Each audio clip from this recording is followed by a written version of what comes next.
This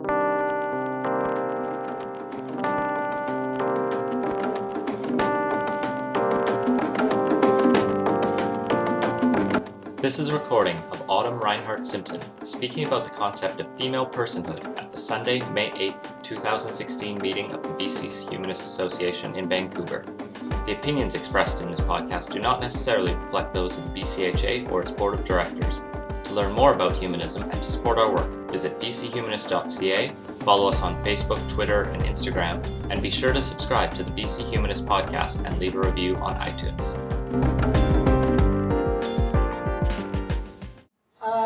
Thank you so much for having me. Almost immediately that I came into Canada, I met Ian. That was last year, by the way, June. And I am overwhelmed by the stuff that the BC Humanists are doing. It's really amazing, and it's the kind of stuff that we are always desperately trying to get started in the US in terms of smaller group action. So, I should be really proud.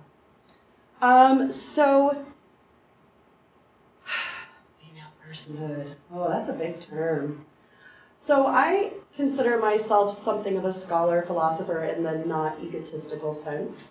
I'm a librarian, I'm a researcher, and that's just kind of in my blood and what I do.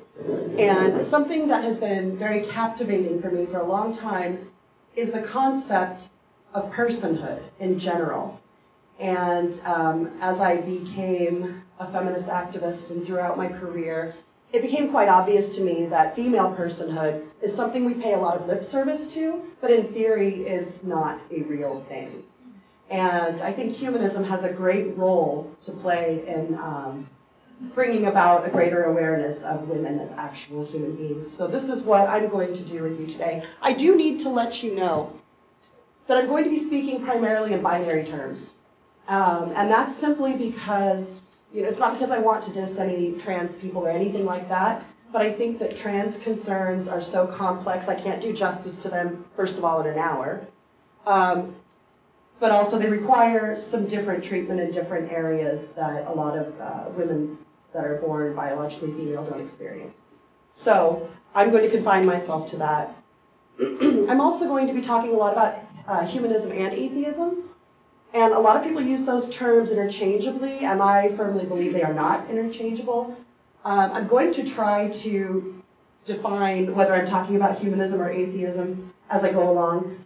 But in general, when we talk about concepts of women's human rights and female personhood, they tend to play out much the same in both communities.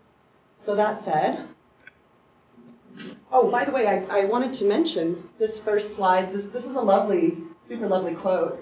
A hen is not a bird, and a woman is not a person.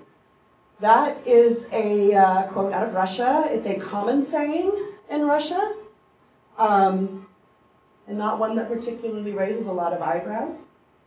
So I'll just let you chew on that as we go along. Do they agree with that? I wouldn't say, not all Russian. Hashtag not all Russians. But it is a saying that came about around about the 19th century and is still said today, sometimes jokingly, truthfully, that kind of thing. But it speaks volumes. It speaks volumes. So today, my definition for female personhood is an evolving, a working definition, because concepts of personhood are really, really complex.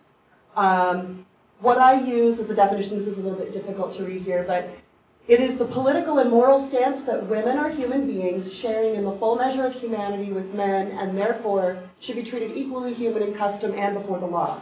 So that covers legality as well as, traditions and customs and whatnot. It seems like a pretty not controversial thing, so you would think. So a lot of my work as a humanist has focused on reproductive justice. And being that I'm from the US, I'm going to talk a bit globally, but I'm also going to talk a lot about the US and female personhood and what that means politically. I'm sure a lot of you are aware of all of the lovely things that are happening with women's rights in the US at this moment, and I'm going to tie that in with humanism and female personhood for you. So as a humanist, feminist values are humanist values. And I'm not even going to argue that. So if you are a humanist, it behooves you to think of women as human beings, and therefore feminist values or humanist values. Now, we're so lucky because of the AHA, Roy, who is a really awesome guy, is really struggling to make this clear to the humanist community, which has had some difficulty with humanism and feminism kind of clashing. This is a recent quote from an article in the Humanist. Since egalitarianism is foundational to humanism, it's inherently a feminist philosophy. So claiming one is not a feminist, but a humanist instead, isn't just a slap in the face to feminist struggles, it's also nonsensical. So, thanks, Roy. He's a great champion for really bringing forth feminist values within the movement back home. And it makes sense too, right? When we talk about humanism, we're talking about a philosophy that believes in really advancing humanity, advancing peace, making sure everyone's fed, all these great ideals that we have as humanists. So why would we lock out 50% of that potential? 50% of our resources and our creativity. However, while groups like the AHA unequivocally call themselves feminists, and the BCHA unambiguously, this is your quote, is unambiguously pro-choice. I love that. We do have a lot of problem with regional and local groups not quite getting in on the game. And why would they? A lot of our national or international so-called leaders are all white men with really not exciting things to say about women. This is Sam Harris, and he says, there's something about that critical posture that is to some degree intrinsically male and more attractive to guys than to women. The atheist variable just has this. It doesn't obviously have this nurturing, coherence-building, extra estrogen vibe that you would want by default if you wanted to attract as many women as men. So that's Sam Harris, expert on women and feminism, or women and humanism. And then we have Richard Dawkins. If you want to be in a position to testify and jail a man, don't get drunk. That was his Twitter response to people talking about raping an incapacitated or drunk woman. So his solution is just don't get drunk. So women just don't ever drink. You'll be fine. So Amy Roth Davis, who is a friend and a great artist, has spoken out against things that have been said in this community, such as what we just looked at before. And she created this really, really great art installation called Woman's House. And it's basically made up of all of the threats that she got speaking out about feminism and humanism, feminism and atheism. She created this great installation. I want to point out something that's true for me as it is for her. None of these threats come from outside of the atheist or humanist community. Really? No, I've never been threatened by a Christian man, told that I should be raped and shut up and et cetera, et cetera. This is all stuff that comes out when we speak out within our own community. So, I'm positive. Yeah, because I'm me. Yeah, I have never, ever received a threat from anyone else. Yeah, so Amy's fantastic, by the way. She's the Surly Ramix Amy. You all know. She does these great humanist, atheist, science-themed jewelry. We're coming back to female personhood again. None of the quotes that we looked at are in any way affirming of women. They're definitely pushing us out of the community. They're threatening us. They're threatening our very lives, our safety. So it makes perfect sense that we're not exactly excited and showing up in droves. Although I see, yay, lots of women here. But then I have to also do hashtag not all humanist groups because clearly the BCHA is a bit different in that regard. So these might seem like individual threats, right? These are, somebody says a specific thing, somebody fires back, and it's all in a specific context. But what happens is when you take, and actually I want to put that back up. When you take the totality of this, you have it all in front of you at once. This creates a larger problem. This in its totality is a denial of women's humanity, because it's a denial of our human rights. This is a group of people saying, you should be raped, you should be killed, all these things simply for speaking out. And I actually, as a reproductive rights activist, I, funny enough, get a lot of anti-abortion threats from fellow atheists. So almost every aspect of our human rights gets targeted from within our own group. I love this meme. It sets up the rest of my talk so perfectly. I do want to divert a bit and talk about the US and female personhood. And this should kind of encapsulate everything a little bit better for you. As you know, in the US, we are currently once again fighting for our basic right to our own bodies. So this meme came about because we have, and I'll get into more depth in a sec, we have fetal personhood laws. No joke, we don't have a single law in the US that declares a woman as a human being. But people really want some laws declaring fertilized eggs as human beings. Corporations. Yay. Yeah. Believe it or not, the Supreme Court actually quite literally declared them human beings. We'll get into that in a sec. And then there's women. Yeah. Isn't it basically understood? Isn't it understood that women are human beings? See, I think that's actually kind of the problem, actually. We think we understand that. But in practice, it's not true. Even within Canada. So I'm going to pick on the USA because I'm from there and I can do it. But there are problems all over the world. There is not yet a country that fully recognizes the legal status of women as human beings. And that legal status is what is most important. Because even if we do kind of understand, we need that legal, absolute, like, women can have these rights too. Otherwise, I mean, they can be taken away at any time. So, what's very interesting to me is that there hasn't really been a large-scale fight coming from the humanist corner to support women's personhood. And that's interesting, because when you think of the problems that we face as women, things that are attacking our personhood, they kind of come from a religious corner. They are not invented by religion. I will get to that in a minute. And clearly humanists are not immune from some of the attitudes that women face. But when you think of, say, reproductive rights, why don't we have a large-scale attack coming from the humanists on the denial of women's reproductive rights? And it is a problem here in Canada as well. Joyce could probably talk even more about that than I could. Of course, BCHA. You guys have a great section on your website that does talk about reproductive rights, and you guys are very active, so that's a great step. But nationally, in the US, and I think in Canada, I'm living long enough, I haven't seen anything. Which is interesting, because this touches reproductive rights, every single atheist humanist hotspot, whether we're talking about separation of church and state, which I know is not a legal thing here, but everybody really wants it. Medical ethics, medical privacy, basic science education, and really just philosophical questions of how we define a human being. So it's really telling to me that we haven't had a larger response from the humanist community.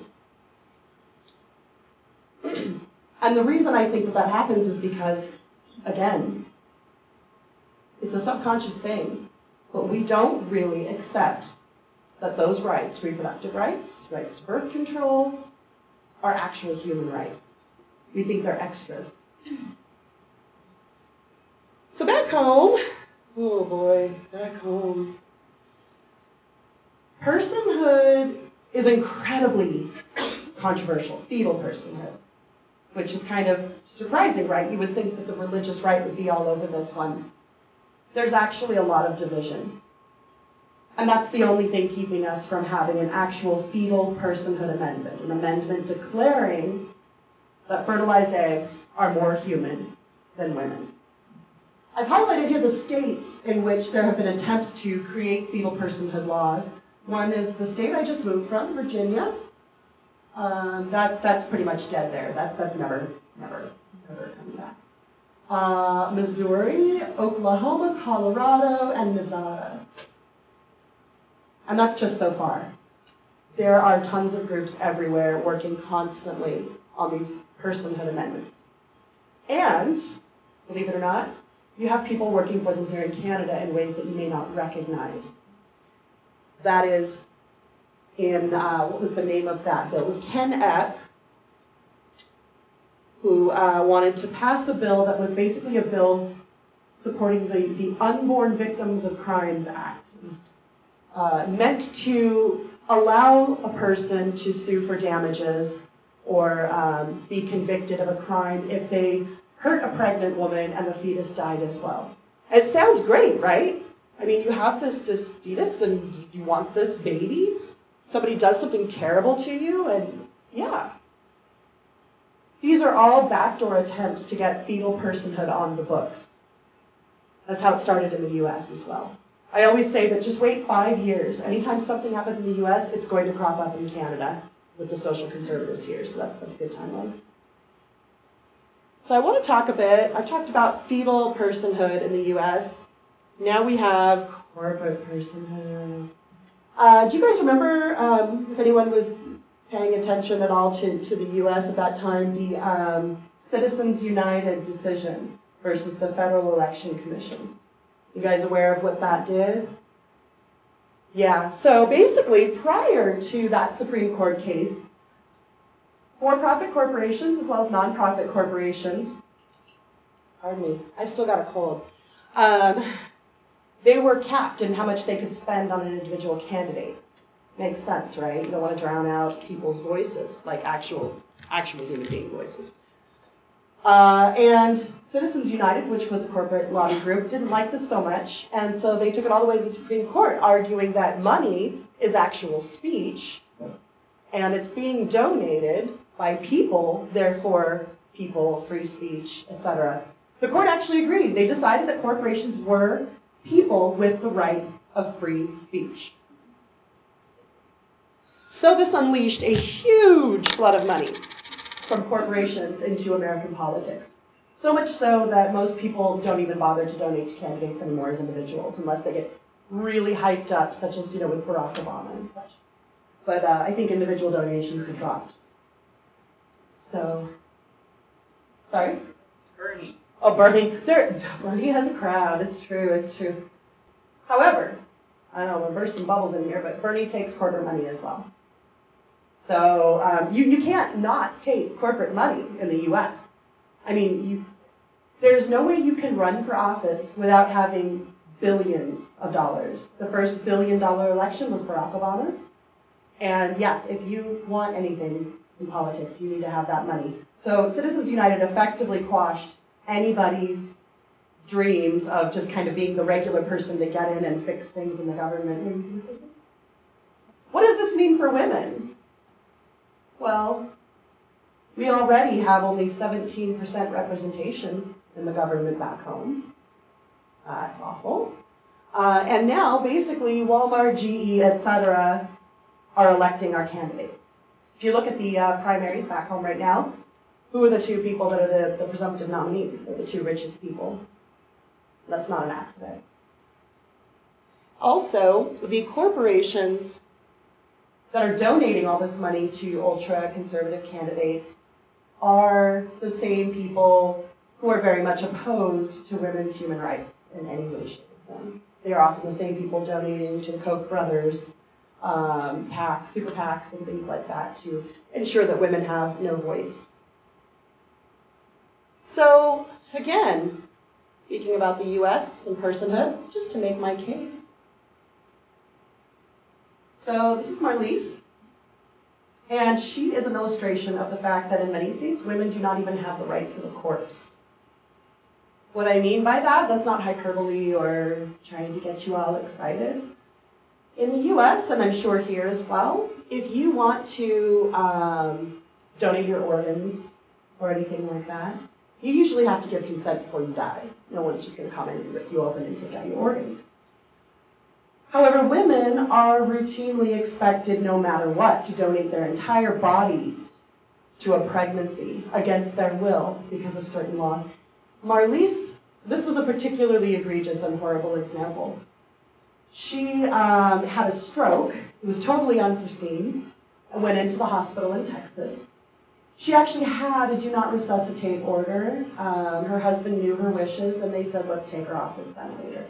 But by Texas law, they could not. They have a law in place that says they must do absolutely everything possible to save the life of a fetus. So they essentially kept a dead woman on a ventilator so that she could give birth. Luckily, this was taken to court and challenged, and the husband did win the right to take his wife off the ventilator, but it has done nothing to change the law. Texas is not the only state. So besides all these lovely, exciting things that we deal with as American women, we also have trap laws designed to shut down clinics all over the country. These are laws that stipulate that we must be surgical ambulatory centers. We must be these hospitals in order to provide abortions, which really are just one-day office procedures. We have all these things put in place to try to shut down a woman's absolutely declared human right to bodily autonomy. So when humanists do speak out against this type of thing, what usually tends to happen is that we start to turn women into abstractions. And this is kind of because it's our nature to be super rational, right? We take an argument and we get really rational about it, and we start talking about the what ifs and wherefores, et cetera, et cetera. And that's good. It's a really important exercise. But I think we've really done this to the detriment of women in our movement. We've turned all of us into abstractions instead of realizing this is our life, especially in the US. This is what we face. These are real, absolute, everyday situations. Women are being jailed right now for attempting to abort at home because they only, it's almost 90% now of counties in the US that don't have an abortion provider. So we're having the tools yanked away from us, attempting to take control of our own lives, and then punished for it. These are everyday realities. These are not abstractions. And even though we want to be ultra-rational, we want to live up to our view as very scientific, we have to remember that lived experience is extremely important to informing our decisions, our policies. So I find it interesting, the different ways that we've tried to fix this problem around the world. In the US, we have something called the Equal Rights Amendment. We don't have, we want. This was written in the 1920s.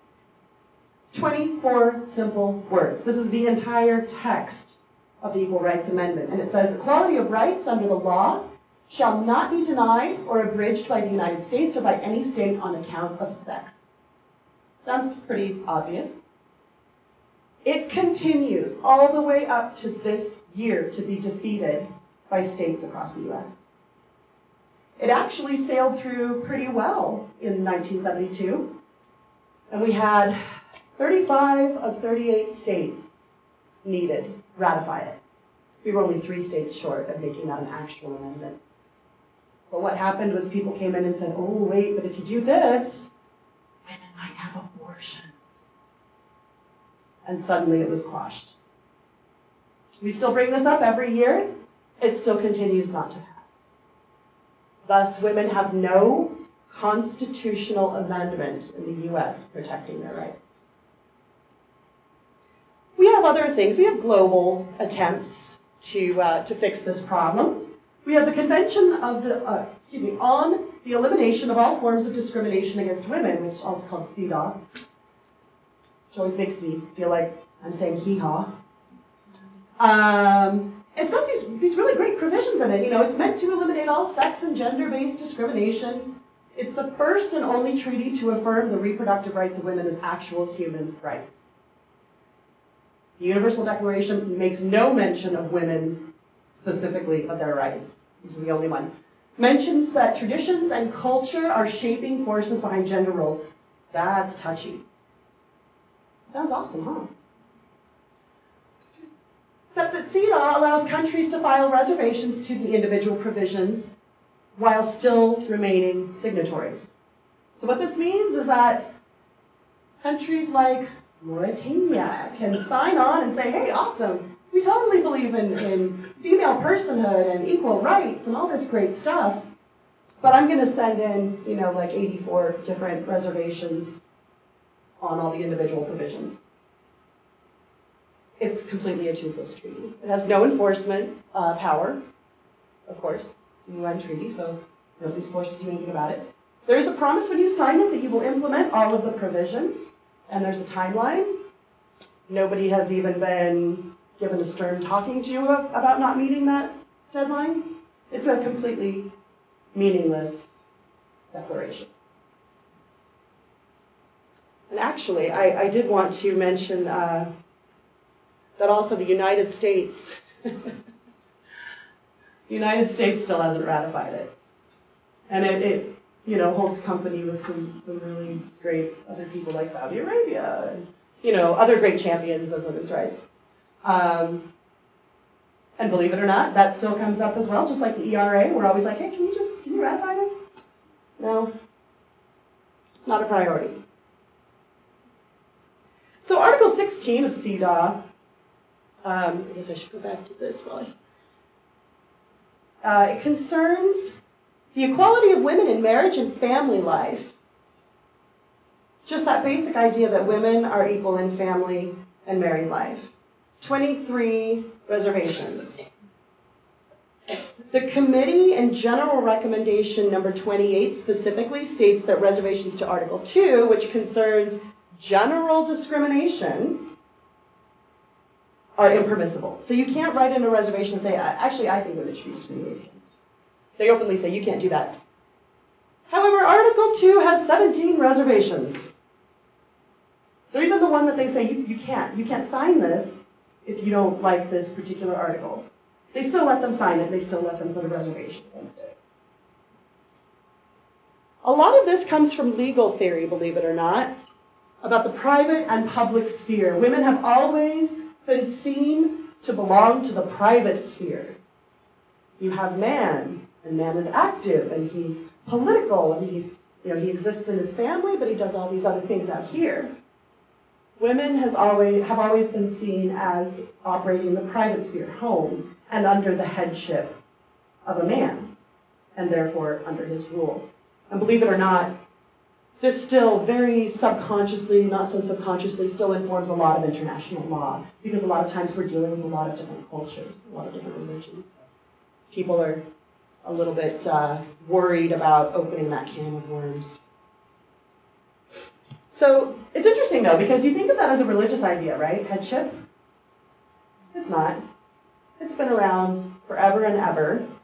People dispute all the time. Scholars have not figured out where we got this idea that, the things that women do are inferior to the things men do. We assume it comes from hunting and gathering, when that extra 10% strength that you guys have on us was needed to go out and do all the heavy lifting. But we don't actually know. So a lot of us tend to blame misogyny on religion, but I would be a little more cautious about that. Let's talk about the Universal Declaration for Human Rights, because a lot of times we cite that as somehow being this great thing for women. And it is in a sense. It's a good, very general explanation of what is due to a human being. But there are several problems with this. First of all, Article 12 is often cited as a reason to discriminate against women. Article 12 says, no one shall be subjected to arbitrary interference with his privacy, family, home, or correspondence, nor to attacks upon his honor and reputation.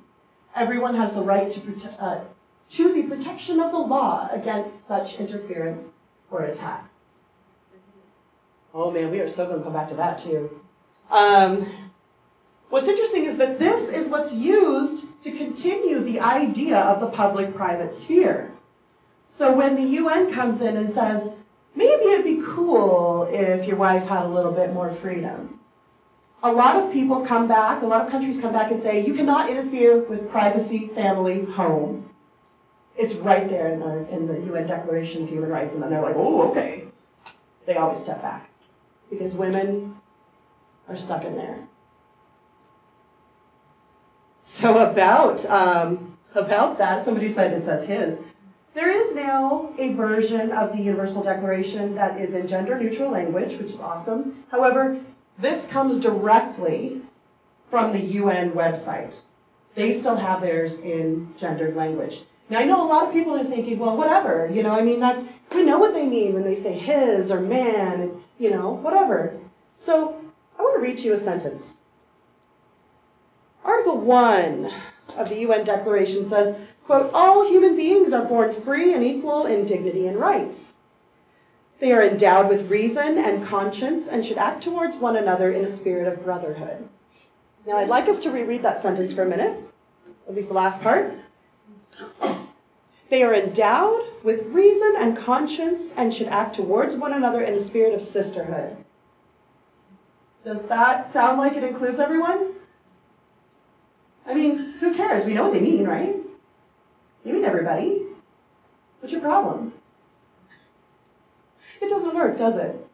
So we're so used to hearing people say man and mankind, and yeah, you know, we get used to it. We get used to it. And that's the problem. It normalizes, and it really legitimizes the male experience as the universal experience. And as we can see from the UN Declaration, there is nothing in there that mentions women's human rights, either to reproductive justice, bodily autonomy, etc.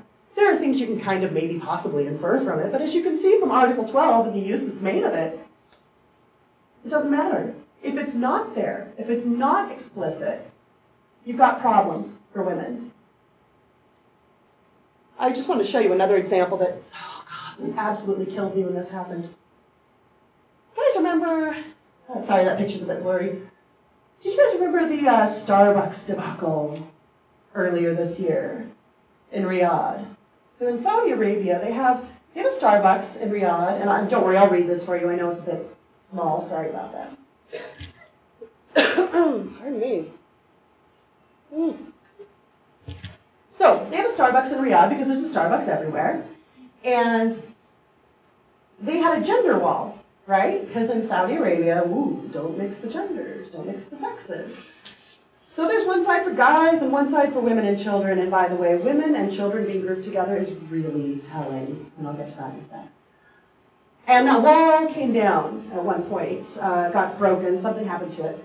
So the solution of the Starbucks in Riyadh was to say, well, just keep the women out. And of course the world went nuts. You can't do that, you can't do that. So Starbucks then says, oh, Riyadh store, you better build up that wall again. And they do. And everyone's satisfied. And I wanted to light my hair on fire in frustration. Starbucks patted itself on the back with this statement afterwards saying, Starbucks in Saudi Arabia adheres to the local customs by providing separate entrances for families as well as single people. That's a polite way of saying men and women.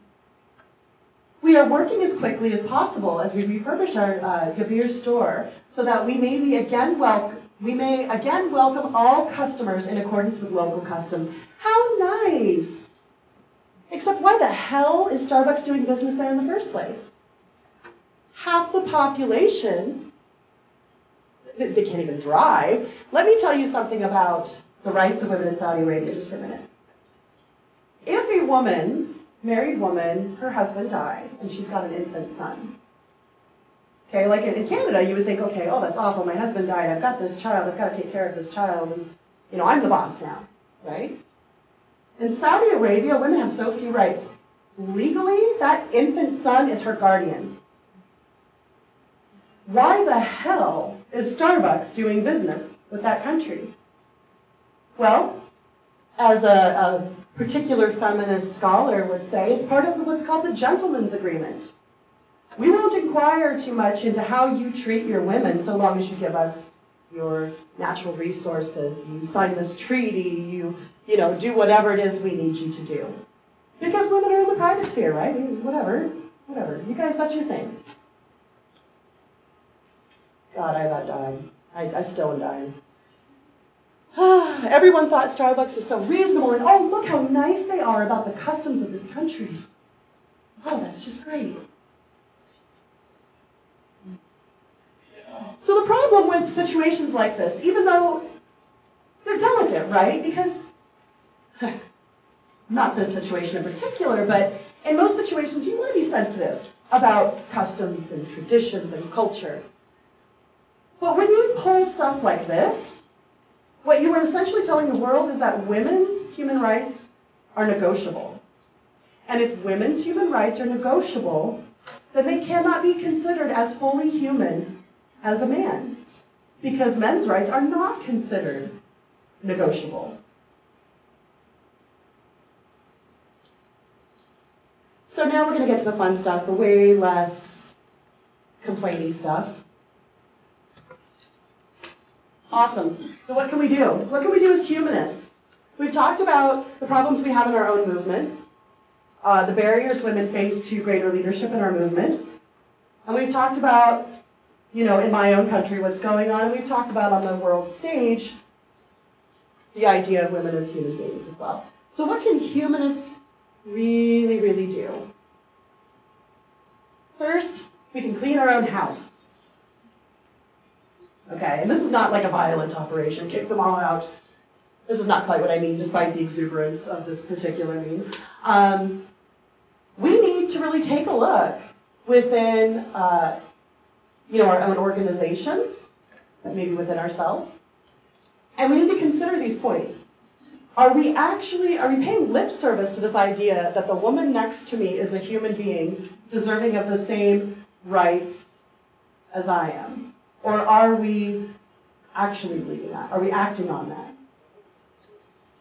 And I'd like to say, when people challenge me on this, which I can't believe they do, if we had a group of rabid racists among us, would we just kind of go, yeah, whatever? I don't think we would. I think we have a lot of integrity as humanists. I think we would call it out. One thing,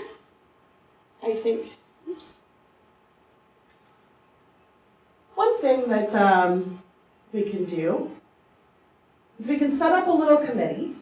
It can be little, it can be big. Please God, have some women on it. To explore the state of women in humanism within your own group, or within, maybe the province, or, whatever you want it to be.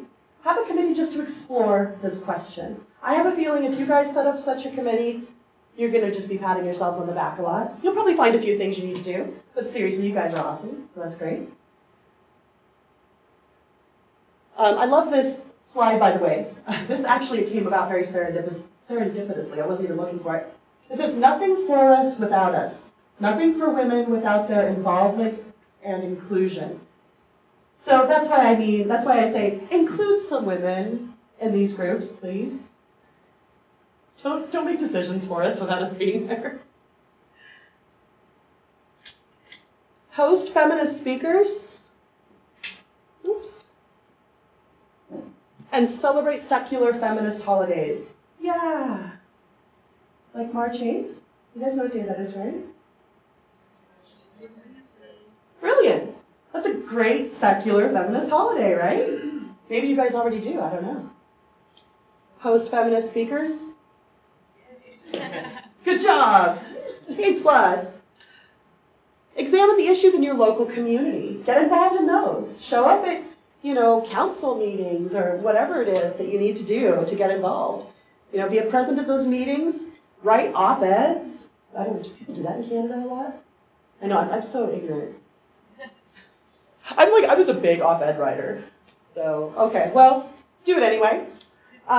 Present position papers. If you've got an issue in your community, and I know sex ed is a big one for a lot of communities in Canada, write a position paper. Get your new committee to do it. Openly declare yourselves feminists. You guys already pretty well do that. But don't be shy about it. Don't be shy about inviting women to come into your group to take positions of leadership. Don't be afraid to listen to their experiences. Write more feminist, humanist literature. We don't have hardly, we have almost nothing. Of course, I'm plugging my own book now, by the way. Late 2017, Women Are Human, Autumn Reinhardt-Simpson. But, outdo me. Argue with me. Whatever you need to do, produce feminist, humanist literature. One thing you can do is, help me start the first humanist organization in Canada specifically devoted to women's human rights, Need some help. But mainly, let's listen to women. Okay, let's not make abstractions of women just because we're super rational. And we are. We're awesome. But really, listen to women. Don't turn them into objects that you argue about just for fun on Facebook. We should have rights not just because religious people are taking them away. We should have rights because we're actual human beings. I'd like to close by saying that, again,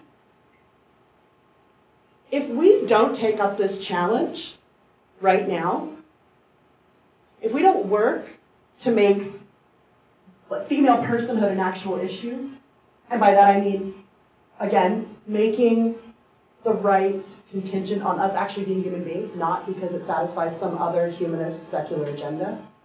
If we don't take this up and we continue to alienate women from our movement, we are losing an unconscionable amount of resources, of creativity, of inspiration. You guys are amazing, and once again, I would like to congratulate all of you on just being in such a fantastic group. I'm more than impressed by the BC Humanists. Thank you. Thanks very much.